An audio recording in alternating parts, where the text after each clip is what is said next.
Señores diputados, amigos, buenos días a todos. Quisiera comenzar mi intervención agradeciendo a los organizadores, primero, el haberse atrevido a llevar adelante este evento y, en segundo lugar, el haber tenido la cortesía de invitarme a mí, cosa que agradezco muy sinceramente. Mi intervención va a ir muy en la línea de mi predecesor, señor Tudela, si bien más desde el enfoque de las relaciones internacionales que desde el derecho público. Como todos ustedes saben, la democracia es siempre un tema de actualidad. La ciencia política, desde que es ciencia, desde que está presente entre nosotros, viene discutiendo, reflexionando sobre el tema.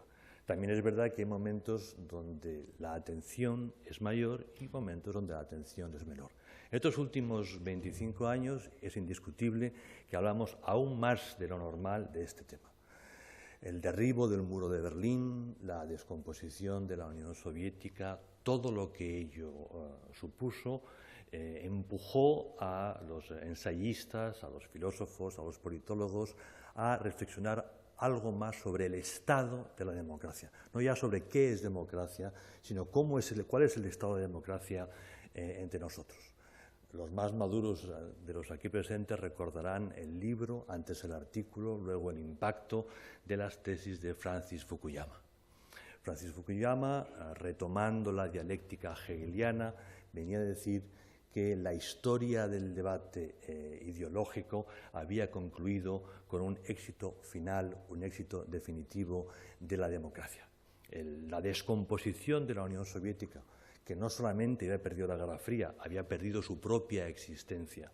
El descrédito del totalitarismo amparaba realmente, en la perspectiva de Fukuyama, este éxito definitivo, entre comillas, de la democracia. El debate fue intenso, las críticas fueron muy duras, tanto sobre la interpretación que hacía de la dialéctica hegeliana como muy especialmente de las conclusiones. El mundo era demasiado complejo como para pensar que la democracia finalmente ya se había establecido. Pero Fukuyama abrió la puerta al debate y después de él llegaron otros muchos trabajos. Voy a citar solamente el de un autor norteamericano particularmente solvente que me parece que encauzó correctamente el discurso. Michael Mandelbaum lo que nos dijo en aquellos días es: vamos a ver, lo que estamos viendo, lo que estamos presenciando es el reconocimiento de la legitimidad democrática. O dicho de otra forma, que la asunción del poder solo es legítima cuando se consigue a través de medios democráticos. Interprétese aquí como una representación correcta. Este enfoque ha demostrado con el tiempo ser más realista.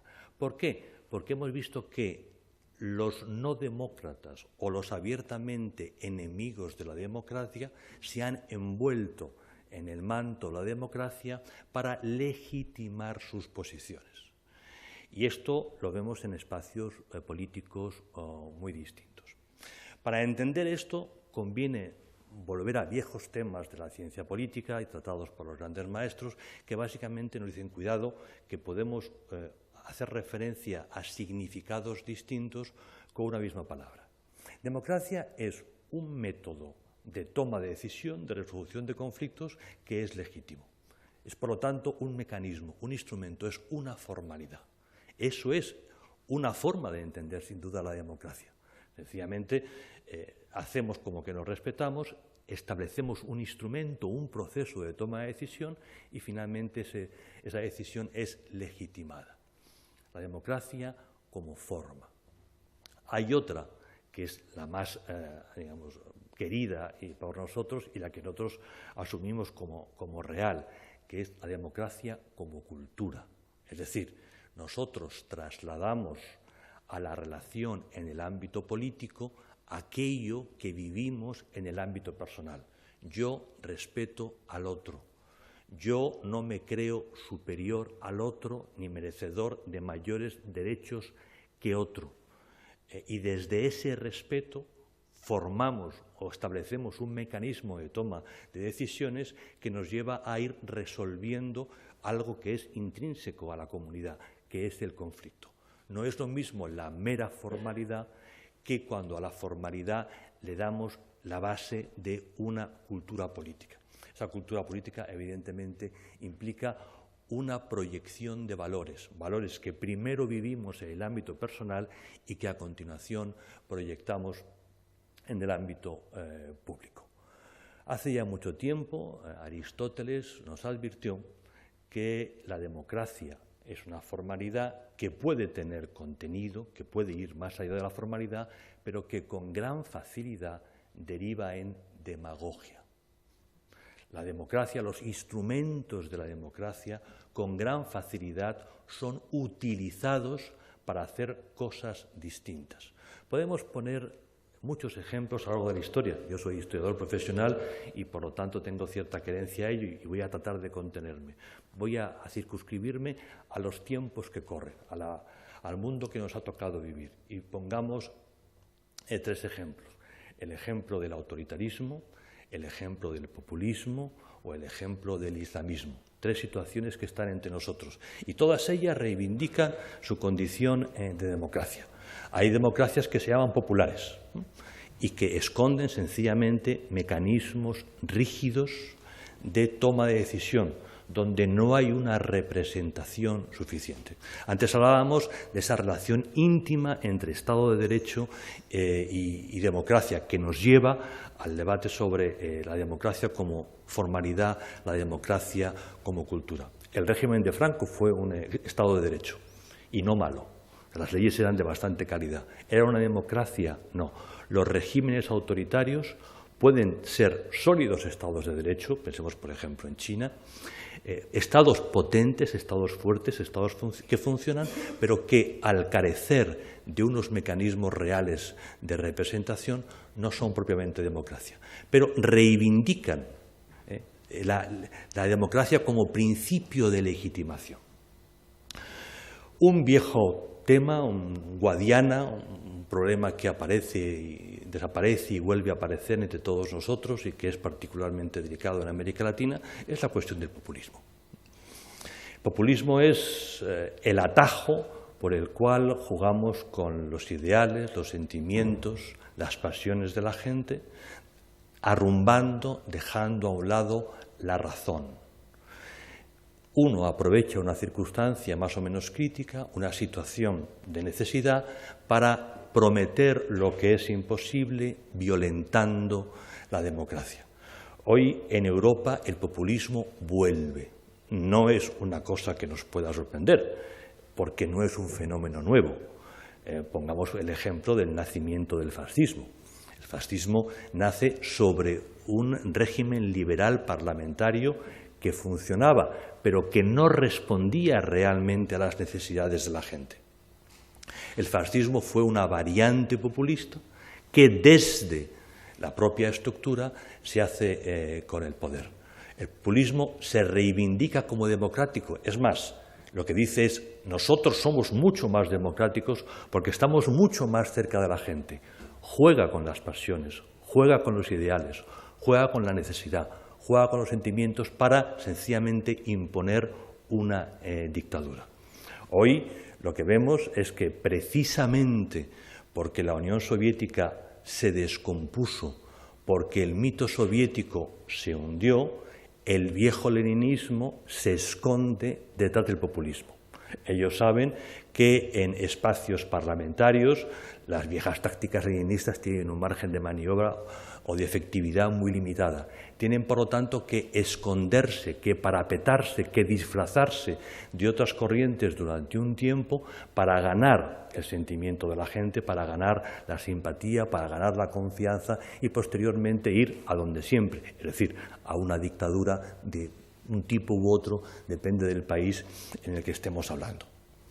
Un tercer fenómeno que tenemos hoy delante es el de la democracia islamista, otra contradicción en sus propios términos, pero que está ahí, y que responde al viejo principio de un hombre, un voto, una vez. ¿Por qué los islamistas reivindican la democracia? Porque creen que pueden movilizar a grandes masas de población en favor de un determinado partido político, que luego, ya en el poder, reformará la Constitución, reformará el sistema político y poco a poco convertirá esa nación en otra cosa. ¿Que ellos dirán que es una democracia islamista? No discutiremos que será islamista, pero negaremos la mayor, y es que sea democracia. Estamos hablando de sociedades donde la mayor parte de la población tiene un nivel educativo muy bajo. Hay, por lo tanto, como cultura residente, un pozo de, cultura musulmana que estos grupos van a tratar de perturbar, de forzar, de darle la vuelta para convertirlo en la base, en el cimiento a partir del cual desarrollar una estrategia islamista. Son tres situaciones de nuestros días.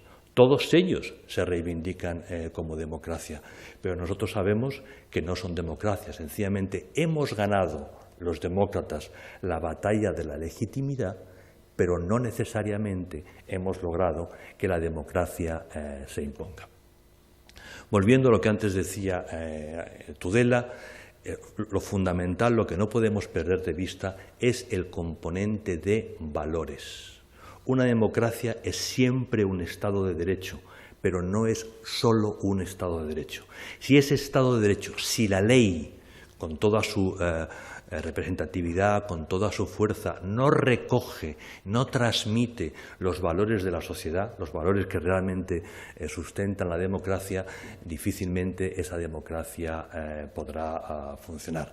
Por tanto, mi opinión, y que quiero compartir con todos ustedes, es que la democracia es un proceso permanente. La lucha por la democracia es algo cotidiano. Nunca se puede bajar la guardia y nunca podemos caer en una perspectiva meramente formalista de lo que la democracia es. La democracia o son valores ordenados desde la ley o sencillamente será un cascarón vacío que o nos traerá una dictadura o nos traerá otro tipo de problemas.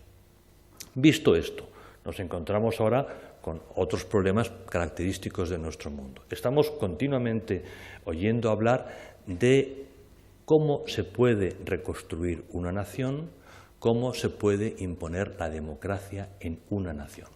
¿Hay conflictos? Siempre hay conflictos. ¿Hay guerras? Siempre hay guerras. ¿Qué hacemos el día después? Tenemos los europeos la experiencia de la Primera Guerra Mundial.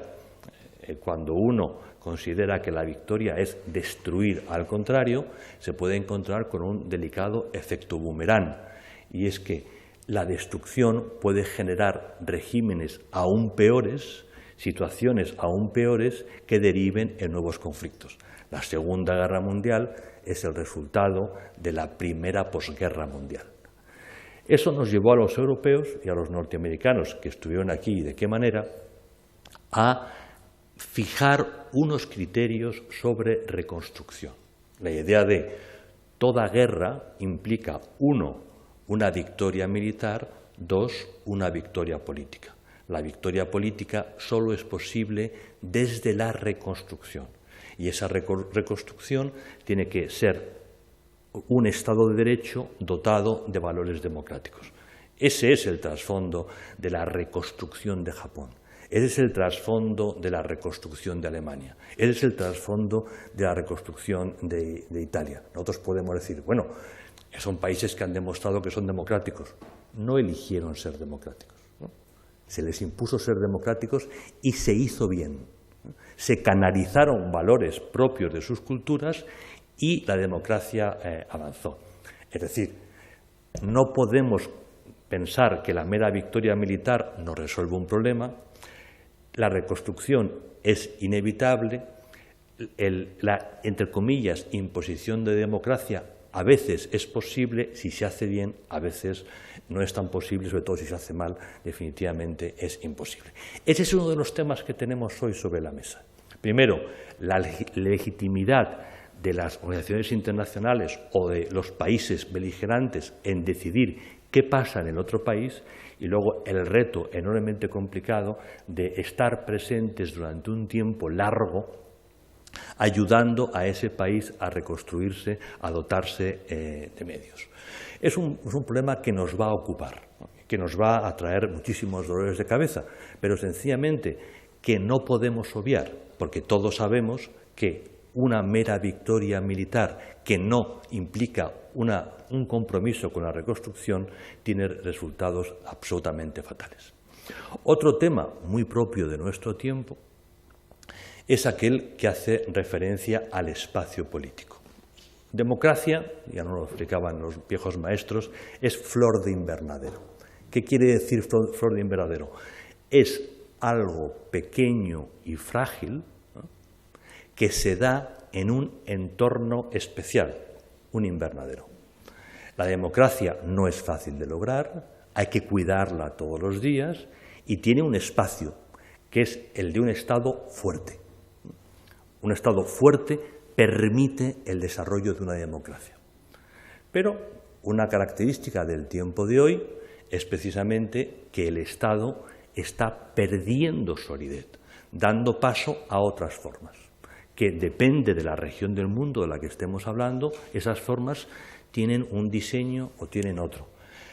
Pero lo más delicado es que no estamos cambiando el Estado por un post-Estado X, es que estamos a mitad del camino y no sabemos a dónde vamos. Y ese mitad de camino ya está erosionando el Estado, consiguientemente está debilitando la democracia, pero no tenemos la alternativa. Y la democracia necesita un espacio político definido, un espacio político claro.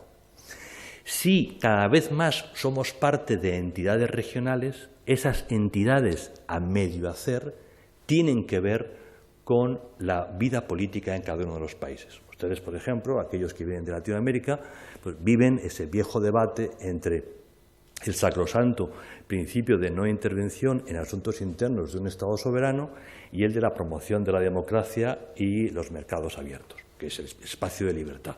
Eso se expresa básicamente en qué hacer con Cuba y es un problema. Y a menudo no siempre se toman las mejores decisiones sobre cómo gestionar la crisis cubana u otras crisis que en el tiempo han planteado problemas semejantes. Bueno, este tipo de situación va a ir a más, por la sencilla razón de que lo regional, las nuevas entidades, van a ir asumiendo competencias. Pero no está nada claro que pasado mañana hayan suplantado al Estado. Ese estar a medio camino entre algo que funcionaba y ha funcionado bien durante siglos y algo que caracteriza a nuestro mundo pero que está a medio hacer es un espacio problemático que plantea indudablemente situaciones difíciles de debilidad a la democracia. América Latina tiene sus problemas, Europa tiene sus problemas, otras partes del mundo tienen sus problemas. América Latina y Europa comparten la experiencia de la democracia. Y aunque cada país tiene su historia, en el fondo los grandes problemas son exactamente los mismos y no hay unas tan claras diferencias regionales. Son más diferencias país a país que región a región. El populismo está con nosotros. Y en algunos países, sobre todo europeos, en menor medida latinoamericanos, el islamismo está con nosotros. Las tentaciones están ahí. Nosotros en Europa tenemos un enorme problema tras una larga crisis económica a la que le puede quedar todavía un cierto tramo y la dificultad con un trasfondo de crisis demográfica aguda de cómo mantenemos todo aquello que se recoge bajo el concepto genérico de estado de bienestar. ¿Qué vamos a hacer con las pensiones? ¿Qué vamos a hacer con la salud cuando los ingresos no son los que quisiéramos? Y en un ambiente donde las economías europeas siguen ritmos distintos. Ustedes en América Latina tendrán otro tipo de problemas que más o menos serán los mismos. Lo fundamental, y con esto acabo, es recordar que democracia son valores, que el tiempo cambia, que a menudo la aceleración del cambio da vértigo y que nuestro principal cometido es adaptar las instituciones a los tiempos que corren, sin perder nunca de vista la cuestión básica de los valores, donde los derechos humanos encuentran su espacio natural. Muchísimas gracias.